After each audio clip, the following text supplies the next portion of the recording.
Aujourd'hui, lorsque l'on pense à l'Arabie Saoudite, ce qui nous vient rapidement à l'esprit, c'est le pétrole et la famille royale, avec parfois des tendances plutôt bling-bling. Cette impression se fait de plus en plus ressentir. On le voit quand par exemple le prince héritier Mohammed Ben Salman se permet d'acheter le tableau de Léonard de Vinci Salvator Mundi à plus de 400 millions de dollars. Plus récemment, il y a eu le lancement du projet The Line ou encore l'arrivée de Cristiano Ronaldo avec un salaire de 200 millions par an. L'Arabie Saoudite n'a pas toujours bénéficié d'un tel niveau de richesse, surtout à l'époque où les revenus principaux de la péninsule arabique provenaient des lieux saints de la Mecque et de Médine, ainsi que le commerce des caravanes. Il s'agissait aussi d'une région qui faisait face à du brigandage qui pillait justement ces caravanes. Malgré une richesse moindre, cela ne veut pas dire qu'il n'y avait pas de familles puissantes ou d'intérêts dans la région. Il s'agissait d'un lieu stratégique, surtout pour les puissances coloniales européennes comme la Grande-Bretagne, car la péninsule arabique se situe entre les Indes britanniques et l'Europe. La famille Saoud, qui règne aujourd'hui sur son pays l'Arabie Saoudite, a dû faire face à un long processus de conquête. C'est pourquoi, dans cette vidéo, nous allons revenir sur les événements fondateurs de l'Arabie Saoudite, en partant de la ville de Darhiya en 1744 jusqu'à la proclamation du pays en 1932.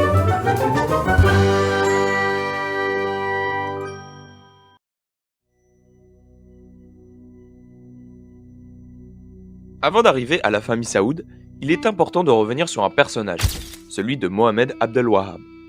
Il est d'ailleurs issu du Najd, la même région que celle de la famille Saoud. Al-Wahhab est né en 1703, dans une famille religieuse, ce qui lui permet d'avoir rapidement un enseignement religieux. De plus, tout au long de sa jeunesse, il voyage dans le monde musulman. Il se rend dans des villes importantes comme Médine, Bassora, Ispahan, Qom, Damas et Le Caire. À cette époque, la particularité de ces régions, c'est qu'elles sont toutes sous la domination de l'Empire ottoman. Tous ces voyages lui permettent d'acquérir une grande connaissance et de se rendre compte de la situation de l'islam dans le monde. Il constate une pratique qui lui est dérangeante, celle de l'adoration du prophète Mohammed ainsi que sa famille et ses compagnons. Il s'agit de la pratique de l'adoration des saints. D'ailleurs, le nom donné en arabe signifie littéralement les amis de Dieu. C'est un culte qui sévit au XVIIIe et XIXe siècle, notamment en Irak et dans la péninsule arabique.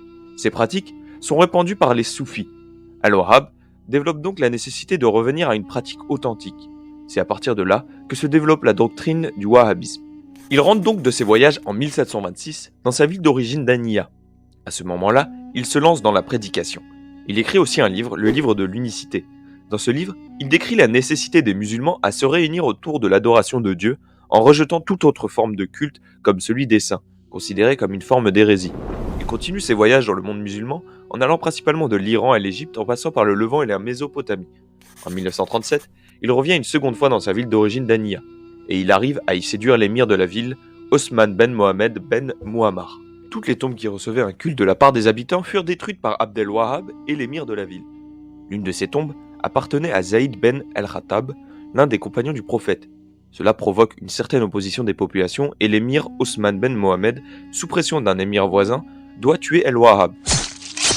Mais celui-ci, étant devenu proche de lui, le pousse à l'exil. Avant d'arriver sur l'alliance fondatrice en 1744 du premier État saoudien, il est important de présenter la doctrine du wahhabisme.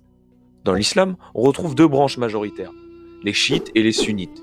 Le sunnisme, lui, est divisé en 4 écoles d'interprétation. L'hanbalisme, dans notre cas, est l'école considérée comme la plus rigoriste et austère. Celle-ci préconise une lecture stricte du Coran et ne se fie qu'à celui-ci ainsi que la sunna. La péninsule arabique à cette époque est un foyer du hanbalisme, mais aussi celui de certains mouvements soufis pratiquant le culte des saints.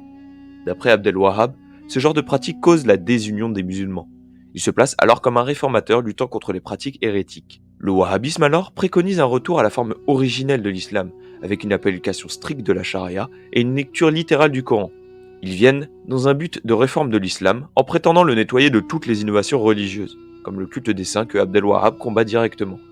Dans ce cas, ils rejettent absolument tous les autres courants qui ne suivent pas la même ligne, comme les chiites et les soufis, qu'ils ne considèrent pas comme des frères, mais pire que des infidèles. Alors pour la remarque, le terme wahhabite ne fut pas utilisé par les partisans. Déjà à l'époque, les disciples de El-Wahhab se considéraient comme étant simplement des musulmans. Encore aujourd'hui, ils ne l'utilisent pas, car ils se considèrent tout simplement comme étant hanbalites.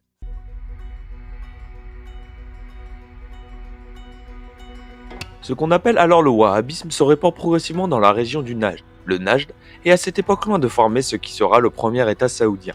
C'est une partie de la péninsule arabique composée de différents centres de pouvoir. Il y a Ania, que l'on a déjà présenté, il y a aussi Riyad, et pour finir Daria. C'est dans cette dernière ville que Al-Wahhab se rend lors de son exil. C'est aussi dans celle-ci que vit la famille Saoud. Daria est dirigée par l'émir Mohammed Ben Saoud. Il s'agit du fils du fondateur de la dynastie Ben Mohammed Ben Moukren Saoud. Voyant d'un bon œil les avantages politico-économiques, l'émir Mohammed Ben Saoud, en 1744, décide d'accueillir Al-Wahhab ainsi que d'adhérer à sa doctrine. Il faut savoir qu'à cette époque, la famille Saoud était loin de la richesse d'aujourd'hui, et les avantages apportés par Al-Wahhab sont nombreux. Il permet de mettre en place un pouvoir fort, et en plus, ses partisans sont nombreux, ce qui permet à la ville d'Aria de se développer grâce au flux grandissant vers celle-ci. Les débuts militaires de cette nouvelle alliance vont se faire via des razzias, car la doctrine du wahhabisme permet le pillage d'hérétiques ou d'associateurs. Comme on l'a dit précédemment, la région regorge d'un certain nombre de ces mouvements. De plus, l'arrivée de nombreux partisans de Al-Wahhab permettent d'agrandir les rangs de l'émirat. L'influence de Al-Wahhab est remarquable dans la région. On le voit car l'émir d'Ania Ousmane Ben Mohamed, celui qui l'avait exilé, est resté fidèle à sa doctrine. Cela permet un mariage entre cette famille et les Saouds en 1748. Alors malgré cette alliance, les tensions anciennes prennent le dessus. Mais finalement, les Saouds parviennent à intégrer le centre d'Ania dans leur territoire. Il reste alors un dernier centre qui fait obstacle à l'émirat saoudien grandissant, c'est celui de Riyad. Mohammed Ben Saoud, le premier de l'alliance avec Abdel Wahhab, meurt en 1765. Sa période représente celle de structuration des bases. C'est son fils Abdelaziz Saoud qui lui succède. Si dans un premier temps le territoire est limité, le règne de ce nouveau dirigeant est marqué par une forte expansion. En 1773, l'oasis de Riyad est conquise. Et en 1780, c'est tout le centre de l'Arabie qui est intégré dans le territoire saoudien. Maintenant que le centre est conquis et que Abdel Wahhab s'est assuré de l'allégeance des populations à sa doctrine, les voies sont ouvertes pour les territoires tout autour. Il y a au nord l'actuel Irak, à l'est le Ahsa, à l'ouest le Hedjaz et au sud le Yémen et l'Oman. C'est durant ce contexte d'expansion notamment vers le Ahsa que Mohammed Ben Abdel Wahhab meurt en 1792. Ses fonctions sont léguées à son fils Hussein. Les années 1790 sont caractérisées par les tensions qu'il ne faut qu'augmenter entre les Saoudiens et le Hedjaz à l'ouest. Celles-ci causent même des accrochages militaires. Il y a aussi un élément qu'il ne faut pas oublier, c'est l'Empire ottoman. Alors même si le Najd n'en fait pas partie, l'Empire voit d'un mauvais œil cette puissance grandissante, surtout que les Wahhabites s'attaquent à des régions ottomanes comme l'Irak ou le Hedjaz. L'attaque ottomane est menée au début du 19e siècle, mais celle-ci est un désastre. Ali Pacha, chef de l'armée ottomane, est contraint de signer la paix. Malgré ça, les Wahhabites ne s'arrêtent pas. Cela s'explique car ils apprennent qu'au même moment, l'Empire ottoman est mis à mal par les campagnes napoléoniennes en Égypte. Ils en profitent pour s'introduire en Irak et détruisent la ville sainte de Karbala en 1802. C'est une ville extrêmement riche car la tombe du petit-fils du prophète Mohammed, Hussein, était un lieu important pour les chiites et donc un lieu de flux conséquent en termes de ressources, notamment de l'or et de l'argent. À ce moment-là, les conquêtes se multiplient. La ville de Médine est occupée en 1802 et la Mecque l'année suivante. Tous les monuments dédiés aux héros de l'islam sont détruits. Cette prise ne peut pas passer pour l'Empire, qui décide d'envoyer une grande armée pour reprendre les deux lieux saints. C'est cette année que l'émir Abdelaziz meurt. Il est assassiné par un chiite de Karbala qui y a perdu sa famille. C'est son fils, du nom de Saoud, qui lui succède. La Mecque est prise une seconde fois en 1806. Le nouvel émir se concentre alors sur le Levant, où il envoie des lettres aux notables des grandes villes comme Damas pour les pousser à adopter le wahhabisme. Des raids sont d'ailleurs menés en Syrie et en Palestine. Alors, on voit que les wahhabites s'étendent beaucoup vers l'ouest, mais c'est aussi le cas de l'est. Lorsque la Mecque est reconquise en 1806, l'Empire ottoman est fortement irrité. En 1808, le gouverneur du Caire Mohamed Ali est missionné par le sultan calife Mustapha IV pour mettre un terme à l'avancée des Saouds. La ville de Médine est récupérée par Mohamed Ali en 1802, Jeddah en 1813, puis quelques jours après la Mecque. Saoud meurt en 1804 et c'est son fils Abdallah qui lui succède. Il intervient à une époque où l'État saoudien a perdu une grande partie de son territoire. La suite de l'expédition missionnée par les Ottomans est dirigée par le fils de Mohamed Ali, Ibrahim Pacha. Il met un terme au premier État saoudien en prenant la capitale de Daria le 11 septembre 1818. Afin de fêter la fin de l'État saoudien et de les humilier, le petit-fils d'Abdel Wahhab est fusillé.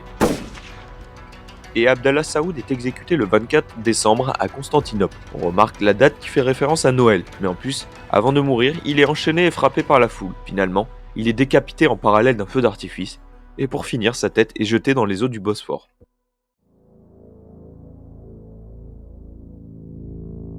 Turki Ben Abdallah, Le petit-fils de Mohammed Ben Saoud, le premier dirigeant de l'État saoudien que l'on a déjà présenté, parvient à s'échapper. La famille Saoud ne meurt donc pas en même temps que son premier État. Alors que le Najd est sous la domination de Mohamed Ali, sa chute fait que la région est isolée, car l'Empire ottoman n'est pas dans la capacité de la contrôler. Cela permet à Turki Ben Abdallah de lancer une révolte. Le second État n'est pas aussi conséquent que le premier. Il se concentre surtout autour du Najd, du Harsa et du Golfe. Et il est surtout caractérisé par la lutte pour le pouvoir. L'Empire ottoman intervient une nouvelle fois et met un terme au second État saoudien. La famille saoudienne, elle, est contrainte à prendre la fuite.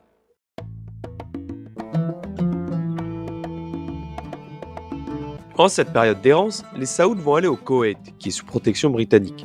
En 1902, intervient une nouvelle personne, sûrement la plus importante avec Mohamed Abdel Wahhab, celui qui est d'ailleurs le grand-père de Mohamed Ben Salman. Il s'agit de Abdelaziz Ibn Saoud, qu'on nomme souvent Ibn Saoud. À cette date, il reprend une partie du Najd et récupère le 16 janvier 1902 la ville de Riyad. Il récupère progressivement le centre de l'Arabie. En 1912, il va former ce qui constitue son fer de lance, l'Ikhwan, qui signifie la fratrie. Il s'agit d'un groupe de bédouins militarisés qui sont galvanisés par la soif de conquête. Et en 1913, il reconquit le Harsa. À présent, contrairement aux premiers deux États précédents, son pouvoir est reconnu par les Ottomans. Et c'est aussi au même moment qu'intervient la Première Guerre mondiale. Le 26 décembre 1915, Ibn Saoud conclut un traité avec la Grande-Bretagne. La reconnaissance de ses possessions, la protection britannique, ainsi que un don d'armes et d'argent. En échange, Ibn Saoud promet qu'il ne s'attaquera pas aux intérêts et aux territoires sous protection britannique. Grâce à ce traité, cela leur permet d'être neutres durant la guerre et de se concentrer à l'amélioration de leur pouvoir, notamment avec l'Ikhwan. Au lendemain de la Grande Guerre, Ibn Saoud ne cache plus ses intentions sur le Hedjaz. En 1919, les premiers affrontements ont lieu et il affronte et vainc le fils de Hussein, qui est le shérif actuel de la Mecque. Mais ses succès sont freinés par la pression britannique. En même temps, il y a une forte propagande religieuse dans les deux camps. Hussein est accusé d'avoir trahi l'islam en combattant l'Empire ottoman lors de la révolte arabe de 1916, et Ibn Saoud est accusé d'être un hérétique en étant un wahhabite. En 1921, l'émirat d'Ibn Saoud devient un sultanat. Il se permet de prendre le titre de sultan après la chute de l'Empire ottoman et l'abolition du sultanat par Mustafa Kemal le 1er novembre 1922. Les actions de l'Ikhwan sont de plus en plus virulentes et nombreuses. Elles sont même arrêtées au sud de l'Irak par l'armée britannique. Finalement, la Grande-Bretagne arrête son aide au sultanat, ce qui permet à Ibn Saoud de se libérer de la pression britannique.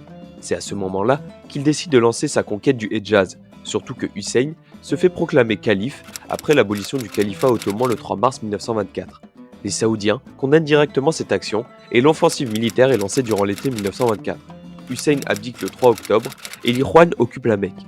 La conquête s'achève après la capitulation de Médine le 5 décembre 1925. Ibn Saoud prend le titre que portait Hussein, celui de roi du Hedjaz, ce qui fait de lui le roi du Hedjaz, le sultan du Najd et du Harsa. Il est aussi reconnu en tant que roi de cette région par la Grande-Bretagne qui était alliée de Hussein, et il est même reconnu par l'URSS. Dès lors qu'il prend le pouvoir, il interdit tous les signes d'idolâtrie dans les lieux saints, et il s'en prend aussi aux mausolées des saints musulmans. Le wahhabisme inquiète dans le monde musulman. Alors, pour se légitimer et rassurer, il organise en juin 1926 un congrès du monde musulman à la Mecque. Le 20 mai 1927, un traité est signé avec la Grande-Bretagne à Jeddah afin que tout territoire conquis par Ibn Saoud soit reconnu. En échange, il doit renoncer à ses revendications sur les Émirats du Golfe, ce qui fait alors du troisième État saoudien le premier État arabe à accéder à une complète indépendance. Le traité est renouvelé en 1936 et en 1943. Dans la fin des années 20 et le début des années 30, Ibn Saoud va être confronté à deux problèmes. Le premier est celui de l'Ikhwan, qui est galvanisé par les conquêtes militaires. Il devient de plus en plus difficile de les contenir. En 1928, il lance des raids contre l'Irak et le Koweït, qui met en difficulté Ibn Saoud, qui comprend la nécessité de mettre un terme à ces pratiques. En 1929, l'Ikhwan entre en dissidence. Avec des chefs de tribus et l'aide britannique, il met fin à la confrérie après des mois de guerre. L'aide britannique l'oblige à reconnaître officiellement l'Irak et la Transjordanie. Le second problème que rencontre Ibn Saoud est économique, car à ce moment-là, les seules ressources proviennent du pèlerinage. Dans les années 1930, la recherche pétrolière ne fait que commencer et l'exploitation ne débute qu'en 1939. Finalement, c'est le 24 septembre 1932 que Abdelaziz Ibn Saoud unifie toutes ses possessions pour créer le royaume de l'Arabie Saoudite dont il est le roi. Ce nouvel État saoudien est la concrétisation des précédents, car à présent il ne s'agit plus d'un émirat ou d'un sultanat mais d'une monarchie rassemblant toutes les possessions saoudiennes. C'est son fils aîné Saoud qui est désigné comme dauphin. Cette désignation permet de mettre un terme aux luttes intrafamiliales pour la succession. J'espère que cette petite vidéo sur la formation de l'Arabie Saoudite vous a plu. Si c'est le cas, n'hésitez pas à nous donner votre avis, ou si jamais vous désirez une suite à propos de l'Arabie Saoudite. Dans tous les cas, on se retrouve pour une prochaine vidéo. Surtout n'hésitez pas à vous abonner, à bientôt.